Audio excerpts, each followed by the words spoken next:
ইতালিতে প্রবাসীদের আয়োজনে আয়োজিত হয়েছে ভ্রাম্যমাণ কনসুলেট সেবা। উত্তরাঞ্চলীয় ভিচেন্সা শহরে 2 দিনব্যাপী সেবার আয়োজন করে বাংলাদেশ কনসুলেট অফিস মিলান।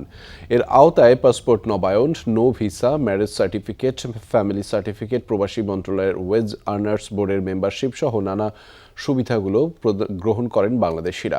উৎসবমুখর পরিবেশে এই আয়োজনে অংশ নেন 2,000-এর বেশি প্রবাসী। অন্যান্য শহর থেকেও সেবা গ্রহণে হাজির হন তারা। কনসুলেট কর্তৃপক্ষের এই আয়োজনে সন্তোষ প্রকাশ করেছেন বাংলাদেশিরা। ভবিষ্যতেও এমন উদ্যোগ অব্যাহত রাখার আশ্বাস আয়োজকদের। কনসুলেট সেবায় উপস্থিত ছিলেন মিলান কনসুলেটের কনসাল জেনারেল MJH জাভেদ, শ্রম consul Sabbir Ahmed, vice consul Mohammad Tajul Islam. এছাড়া বাংলাদেশ কমিউনিটির পক্ষে ছিলেন ইমদাদুর রহমান ইমদাদ, আফেল আহমেদ, আপেল, তারেক আহমেদ, শিবলি সাদিক সহ আরও অনেকেই।